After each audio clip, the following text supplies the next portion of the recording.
अगर आपको आपकी अम्मी ने शॉपिंग पर जलील नहीं करवाया तो आप मिडिल क्लास नहीं हो भाई। आधे के भी आधे पैसे लगानी है, आप वहां पे खड़े हुए शर्मिंदा हो जाते हो, कच्चे से हुए दुकान वाले से नजरें छुपा रहे हो शर्मिंदगी में और कह रहे हो अम्मा यार रमजान है थोड़ा ख्याल कर लो उसका। दुकान वाले से अगर गलती से आई कांटेक्ट हो जाए ना तो उसकी भी नजरों में आ जाता है कि हाँ बेटा कैसे मैनेज कर रहे हो, अम्मा तो बहुत जालिम चलनी है तुम्हारी। एक तो दुकान वालों की लॉजिक समझ में नहीं आ रही, पूरी पूरी दुकान खोल के रख देते हैं उन औरतों के सामने जिनको इनको पता है कि ये नहीं लेंगी, ये घंटों तक देखेंगी, फिर घंटे पैसे कम करवाएंगी, बहस करेंगी और फिर उठ के चली जाएंगी कि समझ में नहीं आ रहा है हमें। और यही स्कीम ये पूरी मार्केट के साथ करेंगी और फिर सबसे कम रेट जिसने दिए उसके पास दोबारा पहुंच जाएंगी जीरो शर्मिंदगी के साथ और जाकर इस एटीट्यूड के साथ बैठेंगी कि तुम पे एहसान कर रही हूं मैं, उसके पास कलर नहीं है इसलिए तुमसे ले रही हूं वरना तुमसे सस्ता वो दे रहा है इसलिए 500 और कम करो।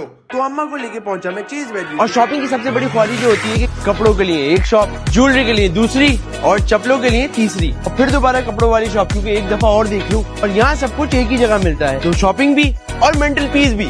यहाँ सबके लिए सब कुछ है। अम्मा के लिए कपड़े, ज्वेलरी, टॉकरी और वो चमकीले कपड़े जो हमें सिर्फ ईद पे समझ आते हैं, और अब्बा के लिए वही वाली शर्ट जो उनके पास 6 है लेकिन उनको वही समझ आती है, और बच्चों के लिए वो कपड़े जो 2 दफा पहनेंगे और छोटे हो जाएंगे और बच्चे बड़े। और शॉपिंग के विक्रम मतलब हमारे लिए भी ईद के आउटफिट, फॉर्मल और कैजुअल सब यही मिलते हैं। और सबसे इम्पोर्टेंट बात, यहाँ पे अम्मा काउंटर पे जलील नहीं करवाएंगे कि बेटा यहाँ तो सेल ही नहीं लगी भी, क्योंकि यहाँ सब कुछ होलसेल प्राइस पे है। हर सेल से बेहतर होलसेल प्राइस रोजाना। तो आप भी अगर वो बेचारे हैं जो शॉपिंग पे सिर्फ बैग उठाने और मशवरा देने के लिए आते हैं, जो कोई मशवरा सुनता भी नहीं, तो टेंशन नहीं लो, चेस वैल्यू पहुंचो, बेहतरीन शॉपिंग भी होगी और पैसे और ख्वारी दोनों बचेंगे।